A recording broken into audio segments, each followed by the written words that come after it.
Okay, Senator. I guess long story short, what are you up to these days? Well, I, along with 10 of my Senate Republican colleagues, have denied a quorum to the Oregon State Senate over a bill on a carbon tax. It's House Bill 2020. And we just believe that this bill is too complicated and too expensive and will cost the jobs of our constituents in manufacturing and in timber and agriculture. And the majority Democrats have not listened to our concerns or our constituents' concerns, and we're not planning on going back until those concerns are addressed and that our constituents are heard and respected. It's my understanding that on June 31st, the session expires in Oregon, and from there, all the bills that are still on the table would die. Is there like a day circled on the calendar where you would be willing to go back to the Capitol and start conversations again? Well, I mean, there are several things that I could bring us back to the Capitol. June 30th at midnight is when the clock runs out on this particular session. We've said before we even left, we said that we'd be willing to suspend the rules to work on budget bills and pass budget bills. There's 39 budget bills left to pass during that time. And we would certainly like to have a bipartisan, bicameral agreement on this carbon bill, because we believe that carbon dioxide emissions need to be reduced. We just think this is a very complicated and expensive way to do it that's going to cost people their livelihood and their jobs, and we don't want to see that happen. I spoke with businesses across Eastern Oregon yesterday in trucking and logging, and they say from their understanding, if this went through, their small businesses would either have to go out of business or move to a state like Idaho to continue. Is it that dramatic? Well, what this bill will ultimately do is actually initially, when it goes into effect in 2021, it'll raise gas taxes 22 cents a gallon. It'll raise natural gas for home heating up to 50%, and it will cost many people in manufacturing their jobs, because people aren't going to come to Oregon if they know that they're not going to be competitive in the national marketplace or in the international marketplace, which is what a lot of our ag products are in those venues. What's your day look like today? Are you on the phone in contact with Democrats trying to negotiate something, I guess, remotely? Well, unfortunately, I'm on the phone mostly with reporters these days. So, yes, I am talking to colleagues on occasion and staff people. And so I am available to do whatever I can to make sure we bring this to an end. But we want it to end in a bipartisan agreement, not in us providing a quorum. So Multnomah County voices are heard, and their agenda is the only one that is getting passed. Are you? Is this the last resort for you and the Republicans? Is this something that this is the final thing you could do? Well, it is the last resort, and this bill is so significant. It is such a change in Oregon's economy. We're a small state. Really, what this bill is it's good for California, because what it does is it provides more carbon credits for them to go ahead and buy. And we've heard rumors that the governor of California is calling Democrat legislators, asking them to vote for it, because it's not just us who don't want to vote for it. There's some Democratic senators who don't want to vote for it either and want changes to this bill. And the only way we feel like we can bring this about is a last resort, which this is a protest. It's a political protest. It's been used by Democrats before. We didn't invent it, but we sure are going to use whatever means necessary at our disposal to try to get our constituents' voices heard and respected. Has any progress been made since yesterday? Progress is elusive at this point, but I think talks are continuing, and the most important thing is that both parties are open to continuing to talk and to try to resolve it. There's a report on CNN today. I think it was Senator Boquist's wife says that you guys are in the Idaho area. Can you comment on that? I believe that there are senators in multiple states. I've been in 3 states in 3 days. So I can tell you that I'm confident there are people in Idaho, but how many, I'm not sure. But I do know that there are multiple states where senators currently are. I can tell you that I don't believe there are any senators currently in Oregon. Governor Brown said something to the effect of, for every day of the session you miss, there'll be a $500 fine. Of course, the Oregon State Police are searching for senators. What's your reaction to that? Well, first of all, the way they've brought about these fines, we believe, is unlawful, so we will sue them.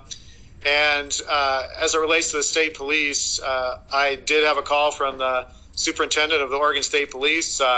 He was very firm and very polite and requested my presence back at the Capitol. I let him know that I respected the men and women in uniform and the job that they have to do, but I was going to decline his invitation at this time to return to the Capitol. So we had a nice exchange, and I think we both understand each other, and I'm sure he is having similar conversations with other senators.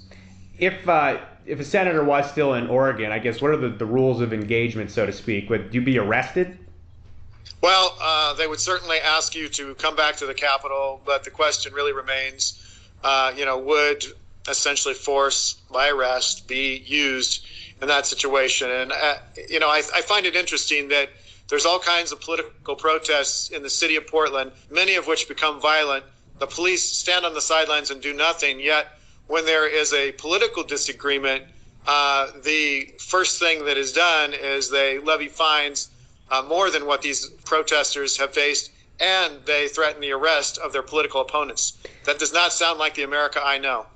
I've seen a lot of talk on social media in the Portland and Oregon area saying that, the senators, the MIA, they're using taxpayer dollars. They should be at work. Conversely, though, I spoke with people across Eastern Oregon yesterday that say they support you in what you're doing and that they're happy that their tax dollars are being spent for senators to be out of the state. What's your take on that?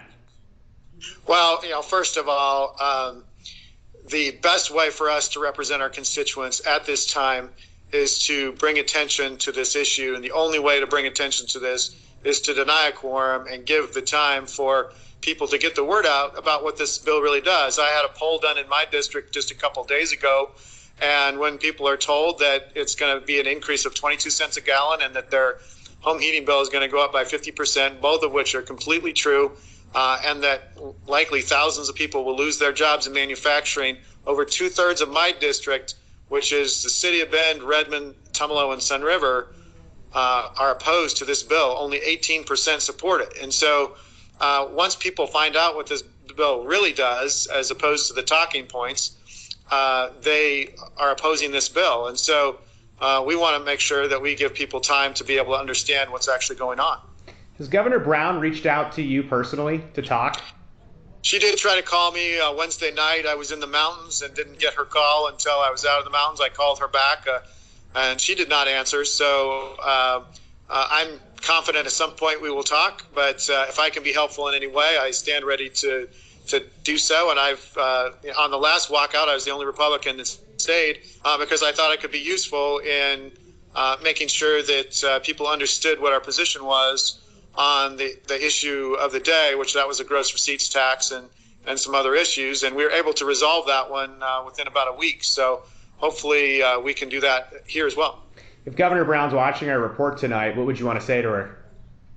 Well, I would say, Governor, do everything you can to reach out to Republicans and bring this to a bipartisan close. And I would suggest that she retract the fines in the state police, because I don't think ultimately that's productive, and I don't think it really shows goodwill in trying to reach consensus and compromise here, which is really what is needed. It's my understanding that only 2 Republicans are needed to reach a quorum. Are you confident that all the Republicans will stay out of the state of Oregon and 2 won't slip back in? Well, at this point, I believe there are no Republicans in the state of Oregon, and so I know that our members don't plan to go back until this is resolved. So I'm as confident as I can be, other than the fact that the governor clearly has the state police out trying to work and bring us back. For you and the Republicans, what does a compromise or a middle ground look like on the cap and trade? Well, I'll tell you what, our constituents, one of the number one things in terms of carbon emissions is forest fires in eastern, southern, and central Oregon. And we want to see more targeted resources at making our forests as healthy as they can be and stopping these massive forest fires and wildfires that now seem to be an annual occurrence where, maybe it was a couple times a decade in years past. And so the carbon emissions from forest fires are a significant part of carbon emissions in our districts. And so we want to make sure that that is part of this bill. And the other issue is that you don't need a complicated and expensive essentially carbon credit scheme in order to lower emissions in Oregon. And you can do that through essentially positively trying to move constituents to electric and hybrid vehicles, and doing that through a tax credit process versus a very complicated and highly suspect in terms of being constitutional in this particular bill that we have today. What's next for you? What happens from here? Well, we're going to continue to, watch, listen, wait, and do what we can to try to bring this to a close. But again, we stand ready to go in and vote on budget bills.